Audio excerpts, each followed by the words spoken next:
Assalamu alaikum wa rahmatullahi wa barakatuh. Hello viewers, welcome to our online class. I am Nuruzzaman Mullah, lecturer of English Department, Kapashia Central School and College. Today, I will lead a class of HSC first year, first paper about answering the following question. All of you are welcome to my class. I hope you are all by the grace of Almighty Allah. I am also well. Dear students, let's come to the point and start our class. প্রিয় ছাত্রছাত্রীবৃন্দ, তোমরা অনেক দিন যাবত আমাদের সাথে অনলাইনে যুক্ত আছো। প্রতিদিনই আমরা ক্লাস নিচ্ছি, তোমরা ক্লাস করছো, যদিও ফেস টু ফেস তোমাদের সাথে দেখা হচ্ছে না। আমাদের অবশ্যই ইন্টারনালি একটা সংযোগ রয়েছে, ভিজুয়ালি সংযোগ রয়েছে। আমরা তোমাদের সাথে আছি, তোমরা আমাদের সাথে আছো। বিশ্বাস রাখতে চাই তোমরা সবসময় পড়াশোনার সাথে আছো। আমরা যেগুলো পড়াচ্ছি, যেগুলো বলছি, সেগুলো মেনে চলছো এবং আমাদের গাইডলাইনগুলো অনুসরণ করছো। তো সেই বিশ্বাস রেখে আজকে শুরু করতে চাই ফার্স্ট পেপারের উপর মোস্ট ইম্পর্ট্যান্ট একটা টপিক, সেটা হলো অ্যান্সারিং দ্য ফলোয়িং কোশ্চেন। এটা আসলে অনেক বড় চ্যাপ্টার নয়, খুব ছোট চ্যাপ্টার। এটা পড়ানোর কিছু নেই, এটাতে সূত্রের তেমন কোনো ব্যবহার নেই। এটা আসলে রাইটিং পার্টেরই একটা পার্ট। গত ক্লাসে সেকেন্ড ইয়ারের একটা ক্লাস করতে গিয়ে বলেছিলাম যে there is some difference between writing and grammar part. Grammar এবং রাইটিং পার্টের মধ্যে কিছুটা পার্থক্য রয়েছে। সেই পার্থক্যটা কি? whenever you would like to write something through writing, যখন তুমি রাইটিং পার্টে কিছু লিখতে যাবে তখন you need not follow strictly grammatical rules. Grammatical রুলসটা যখন তুমি রাইটিং পার্টটা মানে স্পিকিং বা রাইটিং পার্ট লিখতে যাবে স্ট্রিক্টলি ব্যবহার করার কোনো দরকার নেই। সেখানে টুকটাক প্রিপোজিশনের ভুল হলো, এদিক সেদিক কিছু হলো, এটা আসলে ক্ষমাযোগ্য। On the other hand, whenever you will answer about grammatical part such as voice, narration, simple, complex, compound, articles, etc., etc., you have to follow strictly grammaticals. তো আজকে আমরা রাইটিং পার্টের একটা পার্ট শিখবো, সেটা হলো answering the following question. First পেপারের প্যাসেজের নিচে এটা মেবি 1 নম্বর কোশ্চেনের বি, কোশ্চেন নং 1 বি এর মধ্যে রয়েছে answering the following question, multiple চয়েসের পরপরই। তো how to make answering the following question, এই যে নিচে যে প্রশ্নগুলো, এই প্রশ্নগুলোর উত্তর কি করে সাজাতে হয়। আসলে প্রশ্নের উত্তর সাজাতে হলে সর্বপ্রথম তোমাকে যা প্রয়োজন সেটা you have to think that all of the answer should have in the above passage. উপরের যে প্যাসেজটা রয়েছে, প্যাসেজে পুরোপুরি উত্তরগুলো এখানেই পাওয়া যাবে, এই বিশ্বাসটা তোমার থাকতে হবে।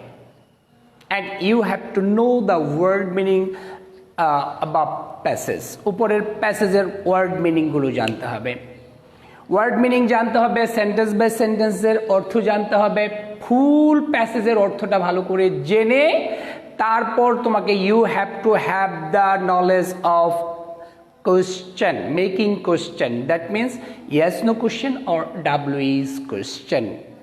Do you know the difference between yes no question and WS question? এই দুটো পার্থক্য না জানলে উত্তর করবে কি করে? 3 ধরনের কোশ্চেন হয়, yes no question, WS question, tag question. এই অ্যান্সারিং দ্য ফলোয়িং কোশ্চেনের ট্যাগ কোশ্চেন দরকার হয় না, বাকি 2টা কোশ্চেন দরকার হয়, মানে এসে থাকে এটার উত্তর করতে হয়। একটা হলো ইয়েস নো কোশ্চেন, আরেকটা হলো WH question. Yes no question কাকে বলে, ডাব্লিউএস কোশ্চেন কাকে বলে? উত্তরটা খুব সহজ, একেবারেই সহজ, পানির মতো সহজ। দেখো 2টা উত্তর দেয়া যায়, একটা হলো মানে মাথা ঝাঁকিয়ে একটা উত্তর দেয়া যায়। আমি যদি প্রশ্ন করি তুমি সকালে খেয়েছো, তুমি 2 ভাবে উত্তর দিতে পারো, উত্তর হয়ে গেল। আবার বলতে পারো সেটা উত্তর হয়ে গেল। আবার বলতে পারো না খাইনি, সেটা উত্তর হয়ে গেল। তার মানে হলো বাংলায় বুঝতে হবে যে প্রশ্নের উত্তর মাথা ঝাঁকিয়ে হুঁ বা উহু কথা বলার দরকার নেই, উত্তর দেয়া যায়, বোঝা যায়, সেটা হলো ইয়েস নো কোশ্চেন, মানে ইয়েস অর নট এক কথায় উত্তর দেওয়া যায়। আর ডাব্লিউএস কোশ্চেন হলো সেটা যেটা মাথা ঝাঁকিয়ে বা এক কথায় উত্তর দেওয়ার কোনো সুযোগ নেই, কথা বলতেই হবে তোমাকে। যদি প্রশ্ন করি সকালে কি দিয়ে ভাত খেয়েছো, উত্তর বলার কোনো সুযোগ নেই, হ্যাঁ বা না, বলতে হবে শুটকির ভর্তা দিয়ে, গরুর মাংস দিয়ে, দুধ দিয়ে, কলা দিয়ে, দুধ ভাত, আম ভাত, আম দুধ, যে কোনো একটা কিছু বলতে হবে। যখন বলতে হবে এটার নাম হলো বাংলাতে ডাব্লিউএস কোশ্চেন। আরেকটা বিষয় হলো ইংলিশে চিনবে কি করে কোনটা ইয়েস নো কোশ্চেন কোনটা ডাব্লিউএস কোশ্চেন। উত্তর দুই ধরনের হবে। ইয়েস নো কোশ্চেন হলে এক ধরনের উত্তর হবে, ইয়েস নো কোশ্চেন যদি হয় এক ধরনের উত্তর হবে, আর যদি ডাব্লিউএইচ কোশ্চেন হয় তাহলে আরেক ধরনের উত্তর হবে। তাহলে ইয়েস নো কোশ্চেনটা চিনতে হবে এক কথায় অক্সিলিয়ারি ভার্ব দিয়ে, অক্সিলিয়ারি ভার্ব দিয়ে যে কোশ্চেন শুরু হয় সেটার নাম ইয়েস নো কোশ্চেন। শুধু অক্সিলিয়ারি ভার্ব দিয়ে যেটা শুরু হবে সেটার নাম কি ইয়েস নো কোশ্চেন। ডু দিয়ে শুরু হতে পারে, ডাজ, ডিড, তারপর হলো have, has, shall, should, will, would, can, could.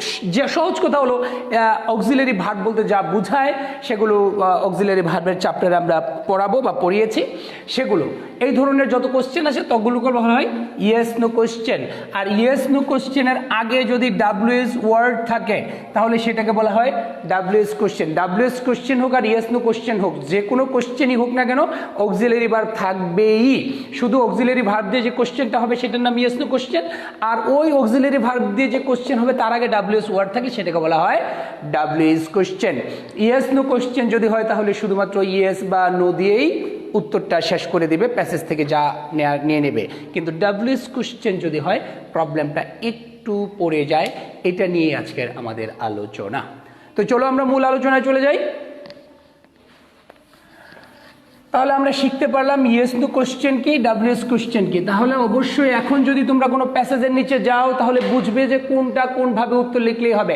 যদি দেখো do, does, did, that means WH word নেই কিন্তু প্রশ্নটা রয়েছে, am, is, are, was, were, এগুলো দিয়ে প্রশ্নটা শুরু হয়েছে, তাহলে উত্তরটা তুমি সর্বপ্রথম ইয়েস অথবা নো দিয়ে শুরু করবে। পরিষ্কার কথা, ইয়েস অথবা নো, কমা দিয়ে তারপরে কি লিখতে হবে সেটা আমরা পরে বলছি।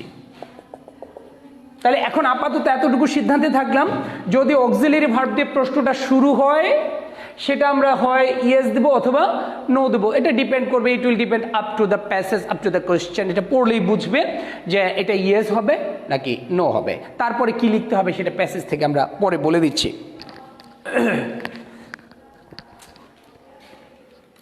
আচ্ছা, এবার আসো কোশ্চেনটা যদি ডাব্লিউএস হয় তাহলে কি করবে।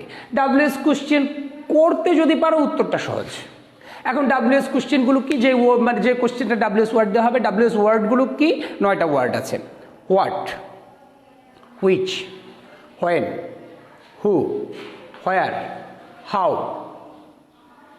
হুইচ, হুজ, আরেকটা হু, হু হলো ডবল। এই 9টা ওয়ার্ড।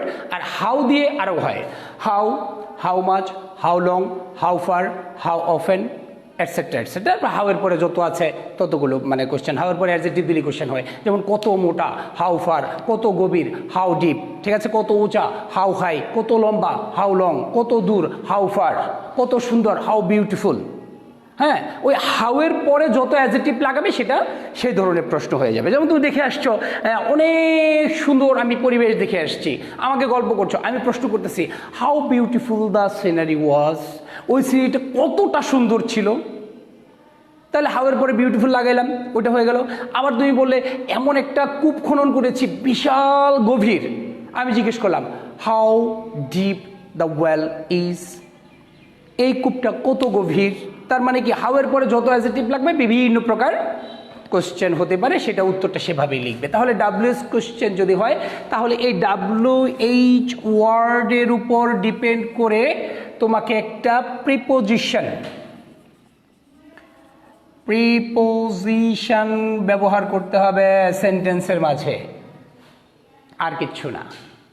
এটাকে প্রিপোজিশন বলতে পারি, কনজাংশন বলতে পারি, লিঙ্কার্স বলতে পারি, অনেক কিছুই বলতে পারি আমরা, অনেকভাবে অনেক কিছু বলতে পারি। কথা ক্লিয়ার? আচ্ছা, এই ব্যবহারের আগে আরেকটা কথা শুনে নাও, সেটা হলো অবশ্যই অবশ্যই আজকে এই যে আমরা পড়াচ্ছি, এই পড়াটা কাদের জন্য সেটা একটু শুনে নাও। যারা অ্যান্সারিং দ্য কোয়েশ্চেনের 10 পেতে যাও তাদের এগুলো পড়ার দরকার নেই, কারণ 3 থেকে প্রশ্ন উত্তর শুরু করছো, 3, 4, 5, 6, 7, 8, 9, 10 ইন্টারমিডিয়েট এই পর্যন্ত 10-11 বছরেও যারা প্রশ্ন উত্তর শিখোনি, আজকে শিখে তুমি 10 থেকে 10 পাবে, এটা আলাদিনের কোনো সেরাগ না যে ঘষা দিবা দৈত্য বেরোইব আর দৈত্য তোমার লিখে দেবো, সেটা সম্ভব নয়। এগুলো ধীরে ধীরে গ্রাজুয়ালি, এগুলো প্র্যাকটিসের ব্যাপার। আজকে শুধু শিখবে সূত্র, কি করে প্রশ্নের উত্তরটা সাজাতে হয়। আজকে তুমি হাঁটা শিখবে, হাঁটার পরে তুমি দৌড়াতে শিখবে, তারপরে তুমি স্প্রিন্ট খেলতে পারবে, ম্যারাথন খেলতে পারবে, মিনি ম্যারাথন খেলতে পারবে, সব কিছু করতে পারবে। সেটা তোমার প্র্যাকটিসের উপর ডিপেন্ড করবে, তুমি কিভাবে এটাকে ডেভেলপ করবে। আমি শুধু আজকে তোমার বেসিকটা শিখাবো, how to make answer properly, কি করে সঠিকভাবে প্রশ্ন উত্তরটা সাজাতে হয়। ম্যাক্সিমাম স্টুডেন্ট কোশ্চেনে নম্বর পাও না সাজানোর জন্য, উত্তরটা সাজানোই হয় না। প্রত্যেকটা প্রশ্নের উত্তর তো প্যাসেজে রয়েছে, ওইখান থেকে এনে শুধু এখানে সেট করবে। প্রবলেমটা কোথায়? প্রবলেমটা তোমার প্রশ্নের উত্তরটা সাজাতেই জানো না, এই সাজানোটাই শিখতে হবে আজকে। Let's come to the point, সাজানো শিখি। আমরা বলেছি হয় অক্সিলারি দিয়ে শুরু হবে অথবা ডাব্লিউএস ওয়ার্ড প্লাস অক্সিলারি দিয়ে প্রশ্ন শুরু হবে, এর বাইরে কোনোভাবেই প্রশ্ন হওয়ার কোনো সুযোগ নেই। কথা বুঝতে পেরেছ? হয় প্রশ্নটা অক্সিলারি ভার্ব দিয়ে শুরু হবে অথবা প্রশ্নটা ডাব্লিউএস ওয়ার্ড বা প্লাস অক্সিলারি দিয়ে শুরু হবে। এখন অক্সিলারি দিয়ে শুরু হলো, ধরে নাও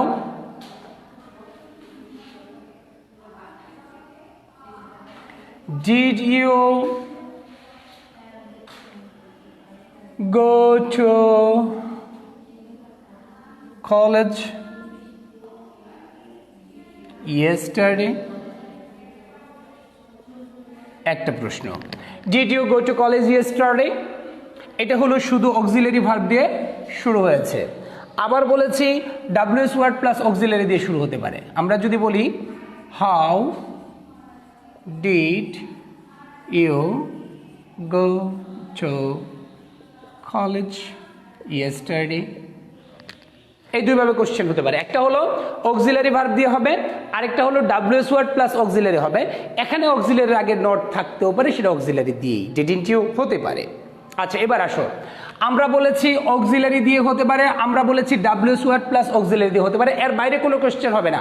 কোশ্চেনের এই দুইটা সুযোগই রয়েছে। এখন যদি এই অক্সিলারি দিয়ে শুরু হয় তাহলে এই কোশ্চেনটার নাম ছিল কি? ইয়েস অথবা নো কোশ্চেন। আর ইয়েস নো কোশ্চেনের উত্তরটা আমরা কি বলেছিলাম?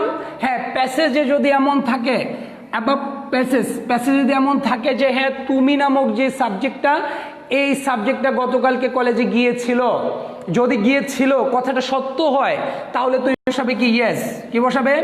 ইয়েস। আর যদি মনে করো না, এই তুমি নামক সাবজেক্টটা গতকালকে কলেজে যায়নি, তাহলে কি বসাবে? নো। এখন যদি ইয়েস বসাও তাহলে ইয়েসের পরে ইউ নামক যে সাবজেক্টটা থাকবে সব সময় অ্যান্সারে কি হয়ে যাবে?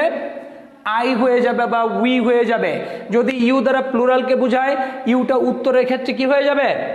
উই হয়ে যাবে। আর ইউ দ্বারা যদি সিঙ্গুলার বোঝায়, ইউটা আই হয়ে যাবে। এটা ডাব্লিউএস কোশ্চেনের একটা নিয়ম। যখন ডাব্লিউএস কোশ্চেন করে আসছো, ক্লাস 5-এ ডাব্লিউএস কোশ্চেন করে আসছো, তখন ওটা ছিল I went to college yesterday, এটাকে তুমি করেছো did you go to college yesterday. আজকে did you go to college yesterday, ইন্টারমিডিয়েটে এসে এটাকে সেই উত্তরটা লিখতে হচ্ছে হ্যাঁ আমি গতকালকে গিয়েছিলাম, দুইটা একই কথা। আচ্ছা, তাহলে তুমি গিয়েছিলে, তাহলে ইয়েস, এটা ইয়েসটা আসলো কেন? শুধুমাত্র অক্সিলারি ভার্ব দিয়ে শুরু হয়েছে, এটা ইয়েস নো কোশ্চেন, এই কারণে ইয়েস আসলো। এই আই হলো কেন? যেখানেই কোশ্চেনে ইউ নামক ইয়েটা থাকবে, সাবজেক্টটা থাকবে, উত্তর আই হয়ে যাবে, মনে রাখতে হবে আই। আর এটা যদি প্লুরাল বুঝায় তোমরা, তাহলে উই হয়ে যাবে। এইটা হলো শুরু। এই যে শুরু হলো, এতটুকু আমরা পারি, তারপরের ঘটনাটাই আমরা বারবার মিস্টেক করে থাকি, ভুল করে থাকি, যে কারণে হয় না। তো তুমি জানো গতকালকে গিয়েছো, হ্যাঁ লিখবে, কিন্তু প্রশ্নটা হলো এটা যে এই যে ডিড ইউ গো টু, তুমি লেখো yes I go to college yesterday, full stop দিয়ে বসে আছো, বুক ফুলে বলছো আমি সুন্দর উত্তর করে এসেছি। হ্যাঁ তুমি সুন্দর উত্তর করে আসছো, মানে এক্সামিনারও সুন্দর করে কেটে মাশাআল্লাহ সুন্দর সুন্দর দুটো শূন্য দিয়ে দিয়েছে। What's the reason? কারণটা কি? কারণটা হলো এইটা যে তুমি এই জায়গাটাতেই বেশি ভুল করো। তুমি না, তোমরা, আমরা সকলে করে থাকি এই যে ডিড দ্বারা। আর দেখবে 90% বেশি কোশ্চেন ইয়েস নো কোশ্চেন হয় ডিড দ্বারা, ডাজ দ্বারা। এই যখন ডিড দ্বারা প্রশ্নটা হবে, উত্তরে গিয়ে মূল ভার্বটা ভার্ব টু হয়ে যাবে। কি হয়ে যাবে? ভার্ব টু হয়ে যাবে। তখন লিখতে হবে yes I went, I went. এই জায়গাটা হলো মোস্ট ইম্পর্টেন্ট। এই জায়গাটাতে স্টুডেন্টরা 90%-এরও বেশি স্টুডেন্ট এটা ভুল করে থাকে। ভালো মন্দ মাঝারি যত ধরনের স্টুডেন্ট বলো না কেন, এটা হয় না জানার জন্য ভুল করে, অথবা উদাসীনতার জন্য ভুল করে, অথবা তাড়াহুড়ার জন্য ভুল করে, অথবা কাউকে সহযোগিতা করতে গিয়ে, অথবা কারো কাছ থেকে সহযোগিতা নিতে গিয়ে, যে কোনো কারণেই হতে পারে। এই জায়গাটাতেই ভুল হয়। আর ডিড দ্বারাই প্রশ্ন হয় 98% প্রশ্নের। আর যখন তোমার এই ভার্বে ভুল হবে, তখন আগে কি লেখছো পরে কি লেখছো কিচ্ছু দেখার সময় এক্সামিনারের থাকে না, গ্যাস করে কেটে সুন্দর করে শূন্য দিয়ে দেওয়া হয়। কথাটা বুঝতে পেরেছ? আমার উদ্দেশ্য ছিল আজকে এটাই, ইয়েস নো কোশ্চেন এটা ঠিক, সব ঠিক। তারপরে এই ভার্বটাকে শুদ্ধ রেখে তুমি পিছনে যা লিখো, whatever you will write, everything would be correct. Either you will get less marks or more marks. তুমি হয় ভালো লিখতে পারলে একটু বেশি নম্বর পাবে, খারাপ লিখলে একটু কম নম্বর পাবে, কিন্তু নম্বর পাবেই যদি এই ডিড দ্বারা বা ডাস দ্বারা কোশ্চেন হলে এখানে ভার্ব টু অথবা ভার্ব এস বসাতে পারো। কোত্থেকে বসাবে? প্রশ্নে যেটা আছে সেটাই বসাবে, নাম্বার তুমি পেয়ে যাবে। হ্যাঁ, তারপরে প্যাসেজ থেকে যে অংশটা আনতে হবে সেটা যদি ভালো মানে স্ট্যান্ডার্ড আনতে পারো, স্ট্যান্ডার্ড নম্বর পাবে। স্ট্যান্ডার্ড না আনতে পারো, লেস দেন পাবে, কিন্তু নম্বর পাবে। কিন্তু যতই স্ট্যান্ডার্ড পরবর্তীতে আনো না কেন বাবা, তুমি যদি এখানে গোটা গো বসায়া দাও, অথচ এখানে ডিড আছে এটাকে ওয়েন্ট না করো, যতই স্ট্যান্ডার্ড বসাও, শূন্যের উপরে নম্বর পাওয়ার কোনো সুযোগ নেই, নেই, নেই। বুঝাতে পেরেছি?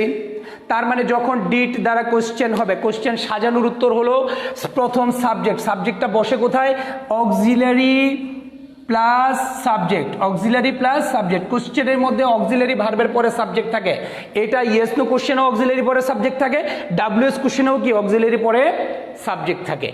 তো এই যে সাবজেক্টটা আনতে হবে শুরুতে, প্রশ্নের উত্তরে সাবজেক্টটা আনতে হবে শুরুতে, প্লাস অক্সিলারি ভার্ব যদি ডাব্লিউএস মানে অক্সিলারি ভার্ব যদি ডু ডাজ ডিড থাকে, ডু ডাজ ডিড থাকে, তাহলে এটা আসবে না। আদারওয়াইজ অন্য যে কোনো অক্সিলারি থাকবে সেটা কিন্তু আসবে, মনে রাখতে হবে এটা। শুধু প্রশ্নের উত্তর লেখার সময় ডু ডাজ ডিড এই অক্সিলারি ভার্ব প্রশ্নের মধ্যে বসবে না, উত্তরের মধ্যে বসবে না। এই ডু ডাজ ডিড ছাড়া পৃথিবীর যত ধরনের অক্সিলারি আছে সব সাবজেক্টের পরে বসাবে। সাবজেক্টের পরে বসায়া ভার্বের যে ফর্ম আছে সেই ফর্মটাই এখানে বসাবে। আর ডু ডাজ ডিড থাকলে ডু ডাজ ডিড আসবে না। এই ডু ডাজ ডিডের উপর ডিপেন্ড করে তোমার ভার্বের ফর্মটা বসাতে হবে সাবজেক্টের পরেই। ডু থাকলে ভার্ব 1, ডাজ থাকলে ভার্ব এস, ডিড থাকলে ভার্ব 2, এই তিনটা বসাবে। ডু থাকলে ভার্ব যেটা আছে সেটাই হবে, আর যদি ডাজ থাকে তাহলে ভার্বের শেষে এস বা ইএস দেবা, আর যদি ডিড থাকে তাহলে ভার্ব 2 বসাবা। এই ইয়েস নো কোশ্চেনে এই জায়গাটাতেই বেশি ভুল হয়, মনে রাখবে। ডু ডাজ ডিড এই তিনটা অক্সিলারি থাকলে, ডু থাকলে ভার্বের কোনো পরিবর্তন হবে না, সাবজেক্টের পরে ওই ভার্বই বসাবা। ডাজ যদি থাকে তাহলে অক্সিলারি ডাজ বসবে না, ভার্বের সাবজেক্টের পরে ভার্বের সাথে এস বা ইএস লাগাবা। আর যদি ডিড থাকে তাও সাবজেক্টের পরে ডিড বসবে না, ওই ভার্বের 2 ফর্মটা বসায়া তোমার মনের মতো প্যাসেজ থেকে যা খুশি বসাও, সেটা তোমার উপর ডিপেন্ড করবে। সেখানে কোনো মানে কোনো এক্সামিনার বা কেউ সূত্র বলতে পারবে না, তোমার ভালো তুমি বুঝো তুমি লিখবা, কিন্তু এখানে এটাই করতে হবে। ও পরে গিয়ে সবার এক হতে হবে এমন কোনো কথা নেই, কিন্তু এখানে ডু ডাজ ডিডের ক্ষেত্রে সকলেরই এক হতে হবে। যে ডু আছে সে তো সবাই ভার্ব 1 দিবে, ডাজ আছে সবাই ভার্ব এস দিবে, ডিড আছে সবাই ভার্ব 2 দিবে। এর পরের অংশটা তুমি ভালো লিখবা, অন্য মাঝারি লিখবা, আরেকজন খারাপ লিখবে, কোনো সমস্যা নেই। আর অন্যান্য অক্সিলারি যদি থাকে তাহলে সেই অক্সিলারি পড়বে এবং ভার্বের যে ফর্ম আছে সেটাই বসবে। ঠিক একই কথা ডাব্লিউএস ওয়ার্ড হলে এই সাবজেক্টের পরে অক্সিলারি ভার্ব, তারপরে হলো সেন্টেন্স, ওইটা আমরা ডাব্লিউএস কোশ্চেনটা একটু বড়, এটা আমরা আরেকটা ক্লাসে কথা বলবো, ওইটা একটু ইলাবোরেট করে বোঝাতে হবে। আজকে এতটুকু বুঝতে পেরেছো? Yes no question, I repeat again, yes no question auxiliary দিয়ে শুরু হবে এবং শুরুতেই সাবজেক্ট বসবে, সাবজেক্টের পরে অক্সিলারি, শুধু 3টা অক্সিলারি ছাড়া। সেই 3টার নাম কি? Do, does, did. ডু থাকলে মূল ভার্ব 1, ডাজ থাকলে মূল ভার্ব এস, ডিড থাকলে মূল ভার্ব 2। এই এতটুকু বসবে, কিন্তু ডু ডাজ ডিড বসবে না। তারপর প্যাসেজ থেকে সঙ্গতিপূর্ণ সেন্টেন্স তুমি যা লিখো সেটা নিয়ে কোনো কথা নেই, তবে অর্থের সাথে সঙ্গতি রেখে, প্রশ্নের সাথে সঙ্গতি রেখে তারপর কাজটা করতে হবে। আগামী দিন কি করে ডাব্লিউএস কোশ্চেনের উত্তর করতে হয় সেটা আমরা বলবো। সে পর্যন্ত সবাই ভালো থেকো, পড়ার সাথেই থাকবে এই আশাবাদ ব্যক্ত করে আজকে শেষ করছি। আসসালামু আলাইকুম ওয়া রাহমাতুল্লাহি ওয়া বারাকাতুহু।